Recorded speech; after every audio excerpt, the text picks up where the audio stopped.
Nous y sommes, c'est le moment de la saison les amis où on doit se poser des questions pour savoir si on doit signer Batman, Spider-Man, ramener Oriol Romeu, Sangoku, etc.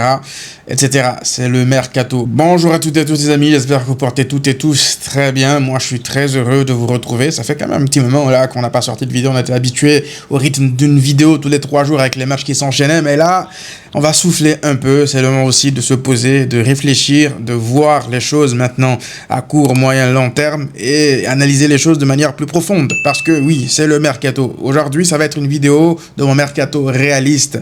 Pas mon mercato idéal, mais mon mercato réaliste par rapport à ce qui se passe autour du club, par rapport aux déclarations de Deco, par rapport aux déclarations de Laporta, par rapport aux prévisions du club, par rapport au marché des transferts, etc. etc. Prenez des pop-corn, on en a pour un petit moment là. Avant de parler du mercato, j'aimerais revenir sur une phrase de Laporta que je trouve très intéressante par rapport au déroulé de la saison, par rapport aux prévisions de la saison prochaine. Mais il a tout simplement dit que ça rejoint un peu ce que je disais en fin de saison, la dernière vidéo, je vous disais que c'est pas le moment de dormir sur nos lauriers. On a fait une très bonne saison sur le plan national, même sur le plan européen. T'es à 2 minutes d'une finale de Ligue des Champions. Donc voilà, il y a beaucoup de positifs par rapport à cette saison. Mais si tu t'endors et que tu penses que tu as des acquis et que ça y est, ben la concurrence va se renforcer. Et ils vont essayer de te reprendre tout la saison prochaine. Donc si tu ne te renforces pas, si tu restes là à ne rien faire, ben tu vas être surpris. Et j'ai aimé la déclaration de Laporta parce qu'il dit que voilà, nos concurrents vont se renforcer et donc de ce fait le Barça aussi devra se renforcer. C'est parce qu'on a fait une bonne saison qu'on ne doit pas se renforcer. Va falloir améliorer des choses si on veut être compétitif la saison prochaine. Avant d'aller plus loin les amis, cette vidéo est sponsorisée par mon partenaire RepFoot, site de vente de maillots en ligne. Ils ont fait parvenir ce survêtement que vous pourrez trouver sur leur site. Le Barça vient de faire une magnifique saison, profitez-en pour aller vous procurer des maillots de Lamine Yamal, etc. C'est moins cher sur le site. Et si vous achetez 3 articles, ils vous offrent un maillot supplémentaire de votre choix gratuitement. Si vous achetez 5 articles, ils vous offrent 2 maillots supplémentaires de vos choix gratuitement. La procédure pour avoir les maillots gratuits se trouve actuellement à l'écran ou alors en description. Et si vous utilisez le code de réduction Massian, vous aurez 15% de rabais sur la totalité de vos achats. Le lien en description. Retournons au Barça. Alors déjà, avant de parler des joueurs qui vont potentiellement arriver ou que le Barça devrait viser, c'est important de parler des départs. Et encore une fois, si il faut parler de ce qu'on lit directement dans la presse, à écouter Laporta et même Deco, ben personne ne partira. Mais moi, je pense qu'il faut savoir lire entre les lignes. Lorsque Laporta et Deco, ils sortent pour dire non, on compte sur tous nos joueurs, même quand on leur pose des questions sur les Araujo, les Ansu Fati, même Laporta, on leur pose une question sur Ansu Fati, il dit je veux qu'il reste, on veut qu'il reste, etc. Mais ça s'appelle valoriser son actif. Parce que lorsque tu veux te séparer d'un joueur, lorsque tu veux vendre un joueur, la pire des choses à faire, c'est de dire oui, je veux le vendre. Quand on te pose une question dessus, oui, je veux m'en débarrasser, oui, je veux le faire partir. Bah là, tu envoies quel message à ceux qui veulent l'acheter? Bah tu veux déjà t'en débarrasser. Alors que si tu veux le garder officiellement, bah là tu négocies avec des gens qui veulent l'acheter. Donc moi je vous dirais de ne pas trop prendre au sérieux les déclarations officielles de Laporta, d'autant plus que vous connaissez Laporta, c'est pas la première fois, c'est pas le premier mercato, je pense qu'on est tous habitués maintenant. Il va pas tout le temps dire ce qu'il pense, il va souvent d'ailleurs nous induire en erreur. Donc voilà, j'ai pas trop envie de rentrer dans les détails de ça. Moi je pense que Ansu Fati par exemple, tout de suite faut en parler des joueurs qui vont potentiellement partir. En plus il a un gros salaire Ansu Fati, soit il partira en prêt, soit il partira à travers un transfert définitif, mais je ne le vois pas du tout rester au Barça la saison prochaine. Moi je pensais qu'il aurait eu des minutes pour sa dernière fois, vous imaginez, lors du match contre Villarreal, la dernière au Montjuic devant les supporters à domicile, il a eu 0 minutes. Là je pense que le message est clair. Hansi Flick en plus vient de prolonger. Je pense que Ansu Fati va devoir se trouver un nouveau club et il le sait. Je pense qu'il le sait, donc je pense qu'il va partir. Reste à voir si ce sera en forme de prêt ou ce sera un transfert définitif. Un autre joueur qui, à mon sens, devrait partir, c'est tout simplement Ronald Araujo. Parce que je pense que, et pour lui et pour le club, ça serait une bonne chose de se séparer. Parce que, encore une fois, là, vous ne l'attendez pas de Deco ou de Laporta qu'ils vous disent en public qu'ils veulent se débarrasser de Araujo. Moi, je pense que Araujo, il voit sa situation au club, il voit très bien qu'il n'est pas le choix numéro 1 du coach, ni le choix numéro 2, peut-être même ni le choix numéro 3. en sachant que les supporters le prennent à partie. Araujo, c'est un mec qui désactive ses notifications maintenant sur les réseaux sociaux parce qu'il sait qu'il va se faire soit harceler, soit insulter. Ça, je ne l'encourage pas. Je vous le dis tout de suite, ne faites pas ça. N'allez pas sur les réseaux sociaux des joueurs pour les insulter ou quoi. Ça sert à rien, les gars. Ça sert absolument à rien. Je pense que la presse fait assez bien son boulot par rapport à ça pour véhiculer les messages aux joueurs. Les joueurs, ils lisent tout ça sur les réseaux. Vous pouvez donner vos avis sur les réseaux pour montrer votre mécontentement vis-à-vis des joueurs, mais ça sert à rien d'aller les insulter ou les harceler tout simplement. Donc Araujo, c'est un mec qui désactive maintenant constamment les commentaires sur Instagram, voire même sur Twitter. Donc il le sait, Araujo. Il sait que la très grande partie des supporters du Barça ne veulent plus de lui. Ça, plus le fait de ne plus jouer régulièrement, je pense que oui, aujourd'hui, la meilleure chose et pour lui et pour le club, ça serait de lui trouver une porte de sortie cet été. C'est dommage parce que tu aurais pu le vendre la saison dernière durant l'hiver d'ailleurs, même pas la saison dernière, durant l'hiver lorsqu'il parlait de potentiellement partir. Il me semble qu'il y avait, je sais plus, c'était la Juventus qui voulait mettre 50 millions d'euros sur lui. Aujourd'hui, le club est prêt à accepter une clause, une somme moins élevée que la clause qui est de 70 millions, 80 millions d'euros.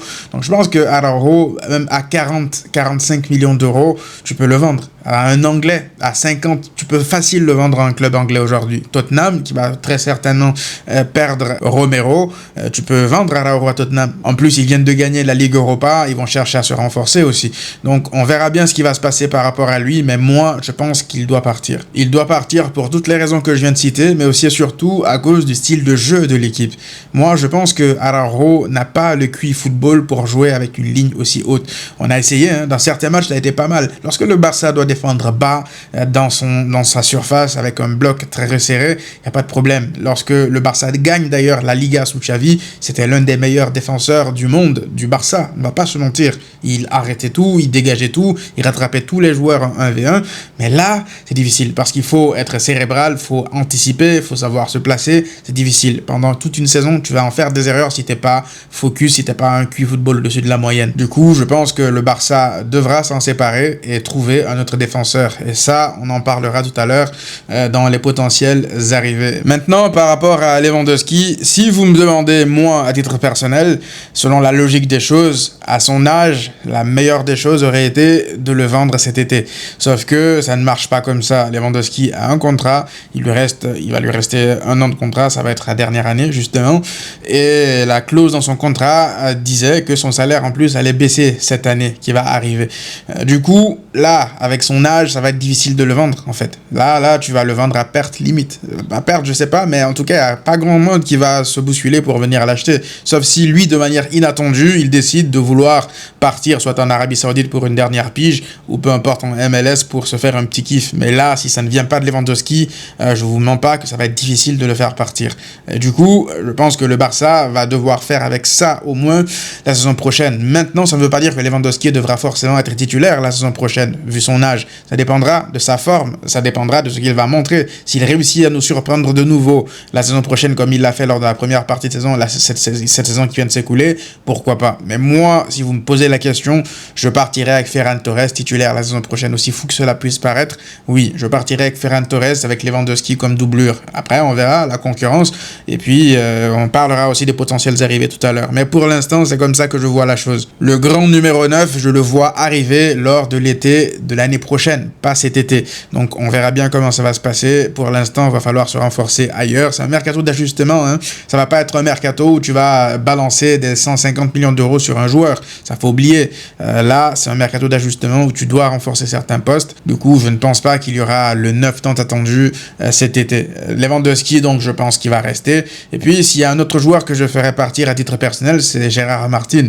C'est pas mal, c'est mignon, mais c'est le niveau, voilà, de 17e, 19e, 18e de Liga, en fait. Face à des équipes comme ça, il pourra dépanner.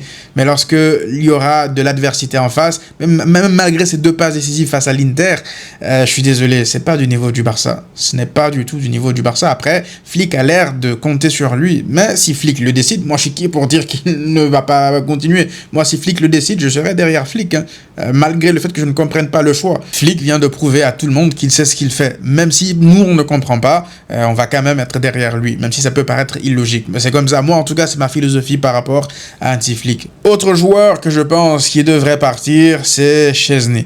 Szczesny, c'est pas qu'il ne soit pas au niveau. Moi, d'ailleurs, si vous m'aviez posé la question, le mieux aurait été de garder Chesney et de laisser partir Ter Stegen, de vendre Ter Stegen. Sauf que Ter Stegen, vous l'avez vu, il arrête pas d'enchaîner les interviews tous les 2 jours pour dire qu'il est de retour, il va s'imposer, etc. Du coup, Chesney, il sait que s'il reste, ça sera pour être le backup de Ter Stegen. Et moi, déjà, en tant que backup, en tant que numéro 1, déjà, de base, Chesney, c'est bon, en fait. C'est un mec qui vient de sortir de retraite, il a fait ce qu'il a pu, mais on a vu quand le niveau s'élève à un tel point, c'est compliqué. Du coup, je pense qu'il ne devrait pas accepter l'offre de prolongation du Barça et partir en retraite, en fait, parce que ça pourrait être l'année de trop. Moi, je pense qu'on gardera de bons souvenirs de Chesney. Il est revenu, il a aidé le club durant cette saison, malgré les difficultés. Et voilà, ça, tu peux partir sur une bonne note, alors que si tu restes, qui sait ce qui peut se passer derrière? Alors que voilà, le Barça peut se renforcer en laissant partir un des 2 gardiens et en allant chercher un autre gardien sur le mercato, on en parlera tout à l'heure. Mais s'il reste, ça veut dire que tu n'iras pas chercher de gardien, c'est ce qui me dérange aussi. Donc il va falloir qu'il parte, parce que c'est lui qui est le plus probable de partir, c'est lui qui est plus facile entre guillemets à faire partir, même si je vous l'ai dit, dans l'idéal pour moi c'est Ter Stegen qui part et Chesney qui reste comme second gardien du gardien qu'on va acheter pour la saison prochaine. Ça, c'est ce qui concerne les départs. Vous remarquerez que je n'ai pas parlé ici des joueurs qui appartiennent au Barça, qui ne sont pas là, qui sont dans d'autres clubs, notamment Clément Lenglet, qui devrait normalement signer à l'Atlético Madrid. Après les déclarations de ses réseaux, il n'y a pas si longtemps, je pense qu'ils vont trouver un terrain d'entente pour le signer. De l'autre côté, tu as les Jean-Claire Todibo, il y a des joueurs comme ça, le Barça a des pourcentages sur leur revente, tout ça, donc voilà, je pense que ça devrait aussi rapporter de l'argent. Maintenant, ça serait bien aussi de parler de ce que tu as, de ce que tu peux valoriser par rapport à la saison prochaine, ce qui t'appartient déjà, c'est-à-dire des joueurs du centre de formation qui sont amenés à monter en équipe première. Moi, je peux considérer des joueurs comme, d'abord, Marc Bernal comme une nouvelle recrue pour la saison prochaine. Ça me conforte dans l'idée selon laquelle tu n'as pas besoin de te renforcer au milieu, honnêtement. Marc Bernal, ça va être une nouvelle recrue.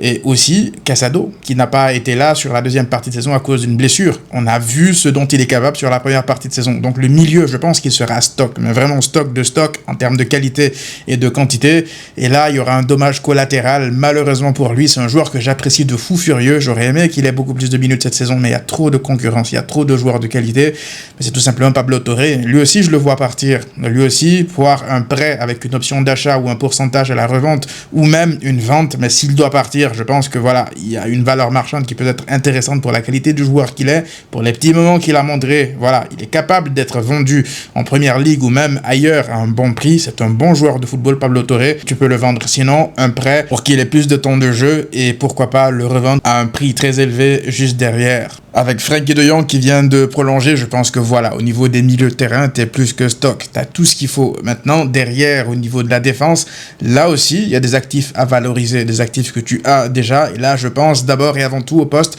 de latéral gauche. Là, je vous ai parlé de Gérard Martin tout à l'heure.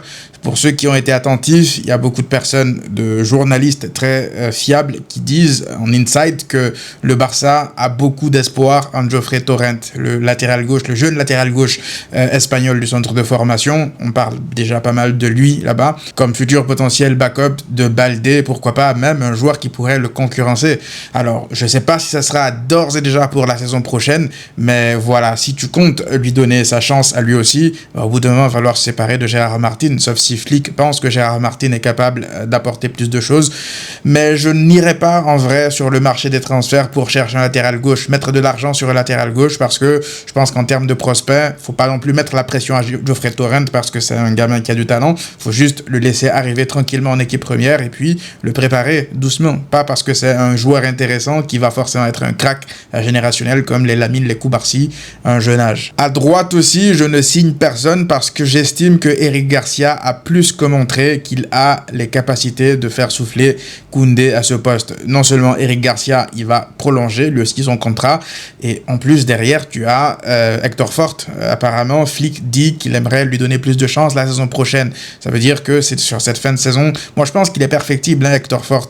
Comparé en tout cas à la saison passée sous Xavi, il a montré quelques petites lacunes défensives cette saison. Il n'a pas joué à gauche comme il l'a fait sous Xavi, mais je pense qu'il serait capable de jouer à gauche aussi. On parlait de Jofre Torrent, mais même Hector Fort serait capable de jouer là. À droite, il faudrait qu'il ait plus de temps de jeu et de la confiance aussi. On l'a pas vu sur une longue période, mais si Flick pense qu'il peut lui donner une chance, plus de minutes en tout cas, la saison prochaine, je ne vois pas l'utilité essayer d'aller chercher un latéral droit. Ce n'est pas une priorité. Ça pourrait être possible. Frimpong, par exemple, c'était une opportunité de marché de fou. Il ne faut pas oublier que Frimpong, il part à Liverpool pour être titulaire. Il sait qu'il a une place de titulaire qui l'attend dans un grand club. Du coup, Eric Garcia à droite avec Hector Fort à gauche, tu fais monter Geoffrey Torrent et je pense que Flick va continuer à compter sur Gérard Martin. Je pense qu'on a fait le tour sur les actifs, les joueurs que tu possèdes déjà. Maintenant, il va évidemment falloir signer des joueurs qui pourront renforcer cette équipe. Et si on veut être réaliste en fonction de tout ce qu'on a énuméré tout à l'heure ici par rapport à l'effectif actuel, je pense qu'il y a 3 postes vraiment essentiels à renforcer. D'abord, le poste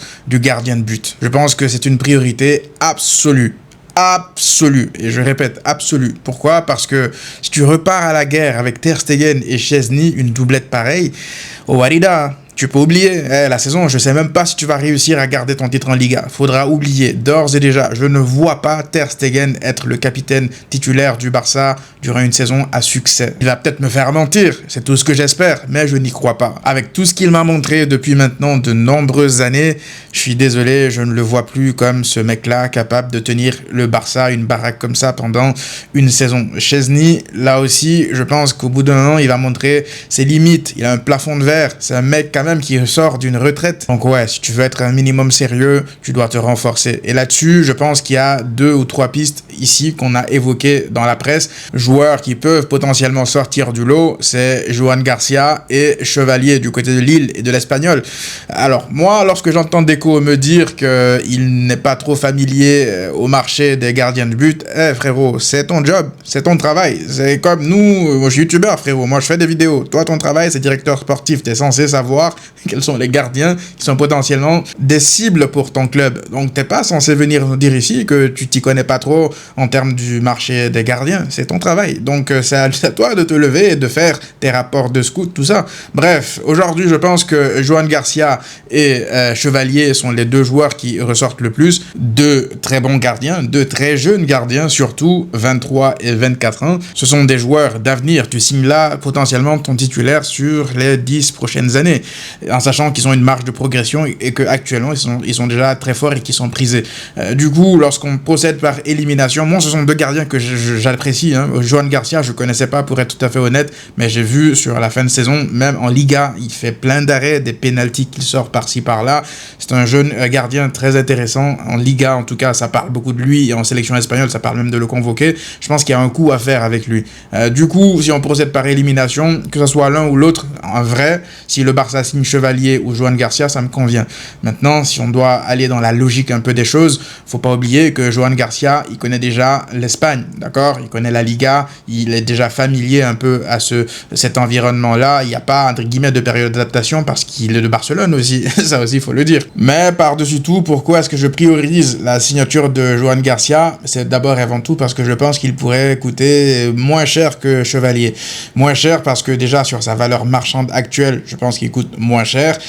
Ça parle de 20 à 30 millions d'euros pour lui, même si là, on parle d'Espagnol, donc transfert espagnol à Barça, ils vont forcément rendre les choses encore plus compliquées, voire plus chères. Sauf que la nuance qu'il faut apporter par rapport à tout ça, par rapport à son prix, c'est qu'il y a une clause dans son contrat qui dit que si jamais l'Espagnol est relégué en Segunda à la fin de cette saison, c'est-à-dire que là, ce dimanche, il me semble, ils ont leur dernière journée de Liga, ils sont à 3 points ou à 2 points, je pense, de la zone rouge. Tout peut se jouer là pour le Barça. Il y a une clause qui dit que s'ils sont relégués, sa clause, elle passe automatiquement à 15 millions d'euros. C'est-à-dire que le Barça pourrait se l'acheter pour 15 millions tout de suite comme ça. Donc les gars, rejoignez-moi, on va commencer à prier pour la relégation de l'Espagnol. Ils sont à 2 points de la zone rouge, à une journée de la fin. 15 millions d'euros de clause. Ça me rappelle un peu le cas Rafinha lorsqu'il était à Leeds. Il y avait une clause qui disait que si jamais Leeds était relégué, qu'ils vont baisser sa clause. Donc là, on est un peu dans le même cas de figure. Leeds a fini par se sauver et finalement, le Barça a quand même signé Rafinha derrière. Donc j'espère que ça sera le même dénouement, sauf que là, en espérant que ça soit moins cher avec la relégation de l'Espagnol. Bref, moi je pense que Johan Garcia, c'est un no-brainer. Faut aller dessus, faut le signer s'il y a moyen de le faire parce que c'est un joueur qui crève l'écran. Ça parle de lui partout en Espagne. Un prospect, donc faut aller dessus tout simplement. Le deuxième poste sur lequel il faudra absolument se renforcer, ça sera au poste de défenseur central. Alors là, pour le coup, je pense que ce sera lié au départ de Araujo, je l'ai dit tout à l'heure. Araujo, pour moi, il devra partir. Du coup, s'il part, faudra signer un défenseur central, soit signer un défenseur central, ou alors faire confiance à un jeune de la Masia, que ce soit Cuenca ou un autre. Parce que là, pour le coup, ça serait risqué de débuter une saison avec uniquement Cubarsí, Inigo. Tu sais pas sur quelle forme Inigo il sera la saison prochaine. Il aura un an de plus.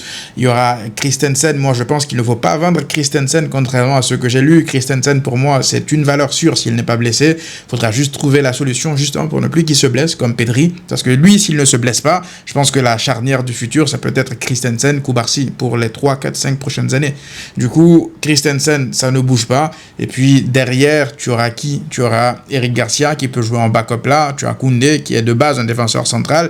Mais est-ce que tu peux vraiment attaquer une saison avec que ça? On a vu les nombreuses blessures qu'il y a eu, surtout en fin de saison. Donc, ouais, je pense que là, ça parlait de Jonathan Tah qui devrait maintenant signer au Bayern Munich. Apparemment, le Barça était chaud au début, mais finalement, ils ne le sont plus parce qu'ils ont un doute sur le niveau du joueur. Je sais pas, donc on verra, ça dépendra de Flick. S'il décide qu'il y a un gamin comme Cuenca ou un autre qu'il peut faire monter, tant mieux. Sinon, je pense qu'il faut signer un défenseur central sur le marché maintenant. Est-ce que vous voyez un défenseur central que le Barça pourrait signer? Dites-le moi en commentaire, parce que moi, j'en vois pas là, en dehors de Ta, qui était l'option la plus obvious. Enfin, le poste qu'il faudra renforcer, celui qui va faire le plus débat, c'est le poste d'ailier gauche. Il faut absolument se renforcer là. Pourquoi?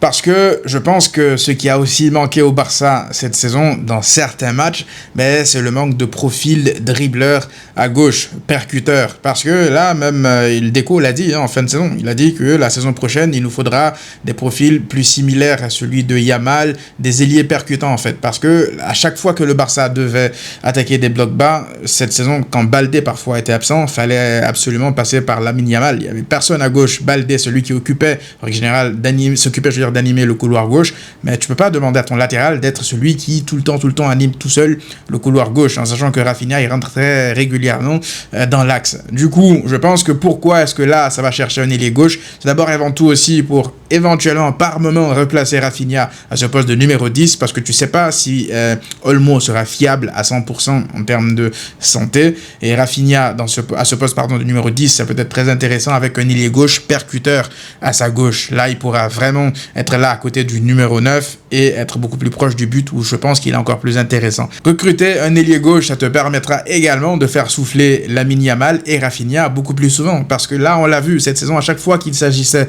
de les faire souffler, c'était un casse-tête. Lamine Yamal, c'était Rafinha qui le faisait souffler, et Rafinha, c'était qui le faisait souffler? T'avais pas ce profil-là. Du coup, lorsque tu as un ailier gauche vraiment percutant là, tu peux te permettre de mettre Rafinha là à droite pour faire souffler Lamine Yamal, et même un ailier polyvalent capable de jouer là à droite pour faire opposer les deux, et Rafinha et Yamal. Maintenant, en termes de profil, là, le choix le plus évident qui sort dans la presse, c'est celui de Luis Diaz.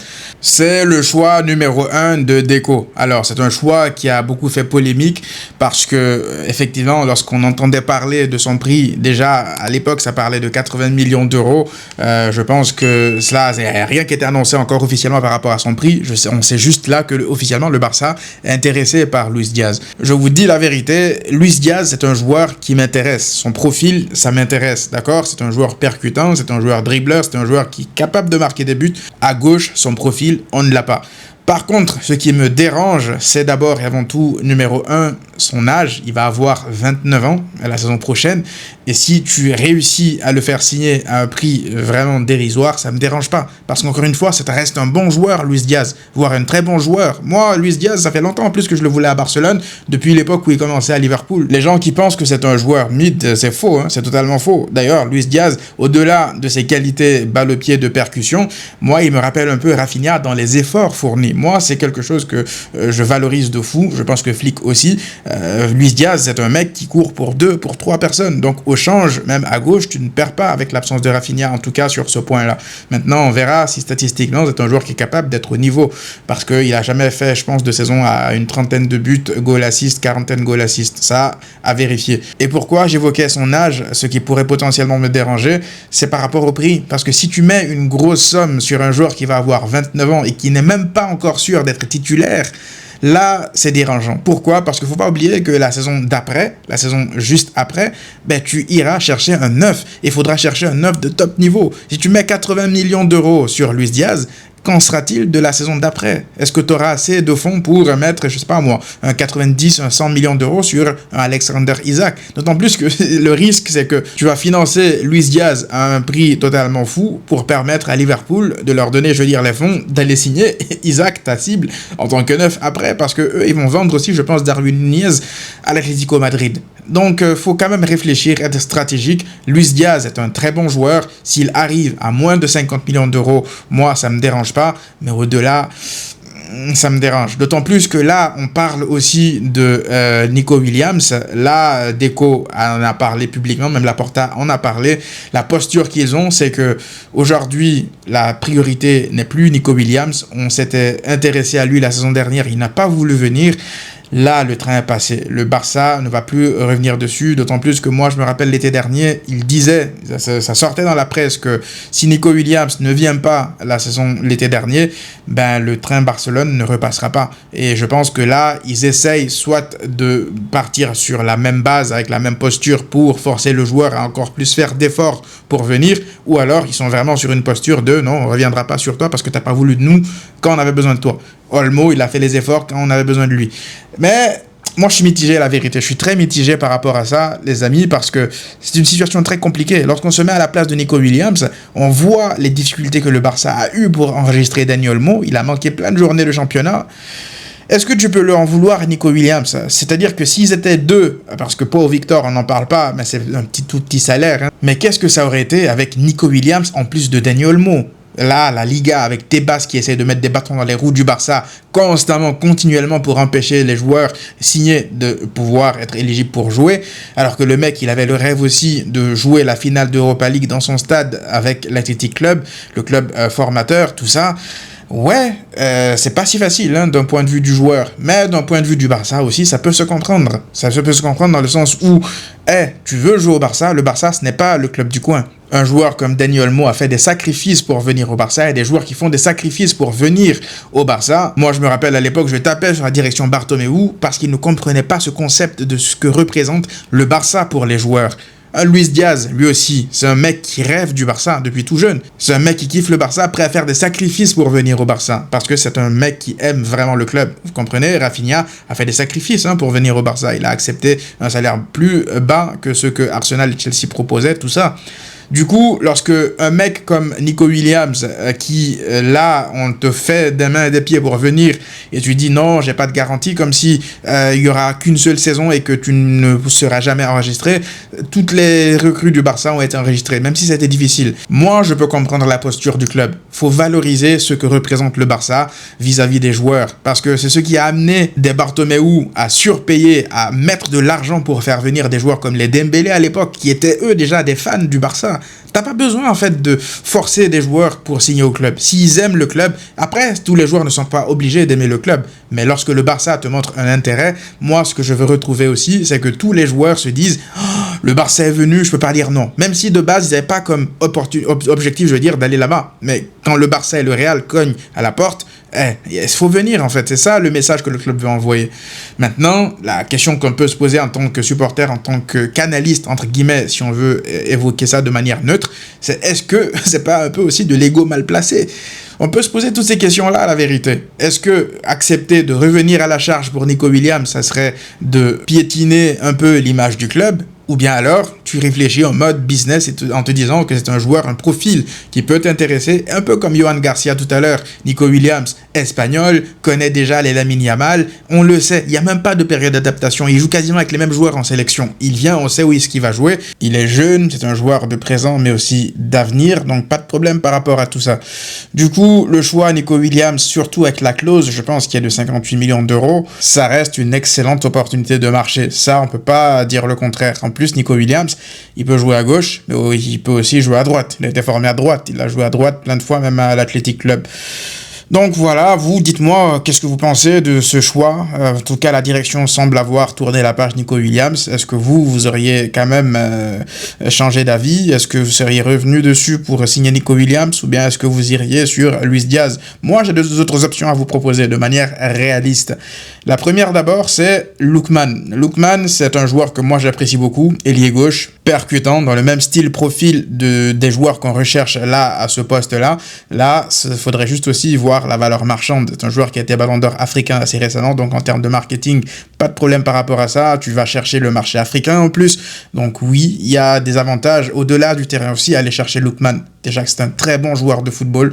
Maintenant, tout est question de prix.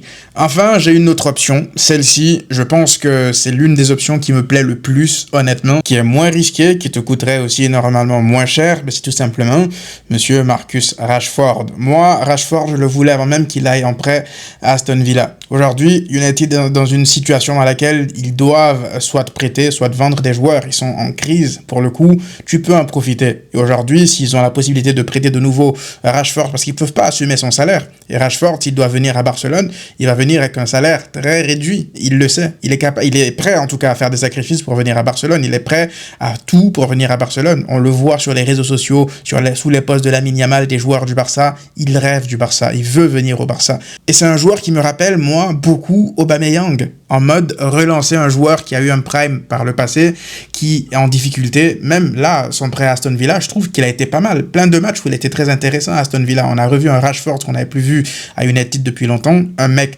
extrêmement rapide, un ailier gauche capable de jouer dans l'axe en tant que numéro 9, mais aussi capable de jouer en tant qu'ailier droit. Il est capable de jouer sur le front de l'attaque, pas de problème, et il est aussi capable d'accepter un rôle de joueur de sortie de banc, je veux dire. C'est un mec qui est capable de jouer à gauche pour mettre Rafinha plus dans l'axe et tout, mais c'est un mec aussi qui est capable de jouer en tant que numéro 9. On sait jamais. Imaginons qu'il nous fasse une Aubameyang, un joueur qu'on n'attendait pas forcément vraiment à ce niveau-là, et qui arrive et qui se montre déjà indispensable.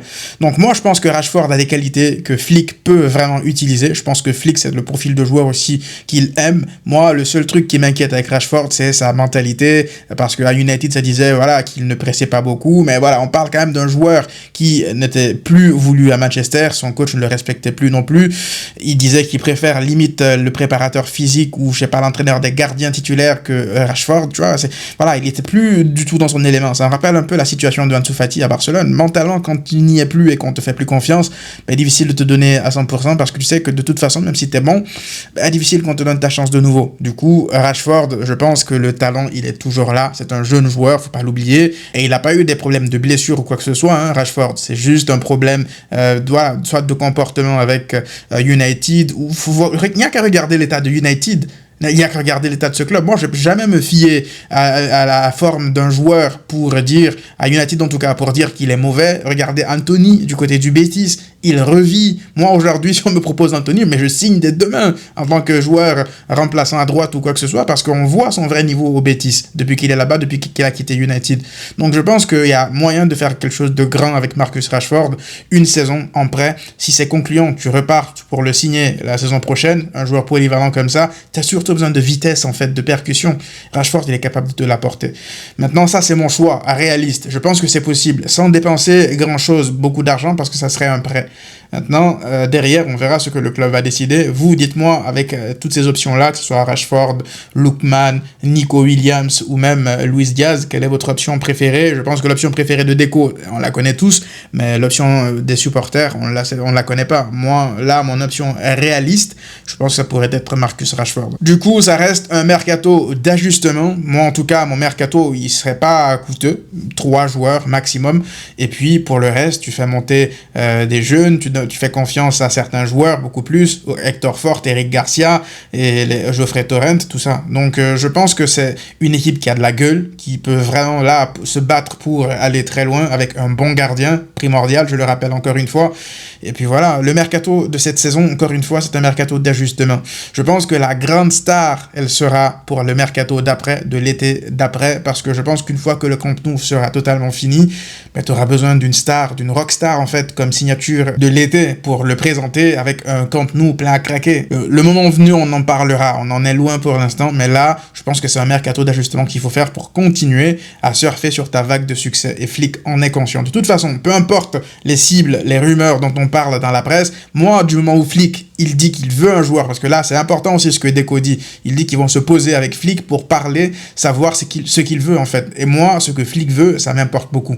Je pense qu'il connaît mieux le football que tout le monde, que nous tous, en tout cas. Il vient de nous le démontrer cette saison. Si demain, il me dit qu'il veut Oriol Romeu, je vais attraper son col. Mais pour le reste, franchement, Hansi Flick, je lui fais confiance. S'il me dit demain qu'il veut Luis Diaz, moi, je pense que le Barça devrait aller sur Luis Diaz. Tout dépendra de ce qu'il va en faire, de ce qu'il veut en faire des joueurs qu'il va signer.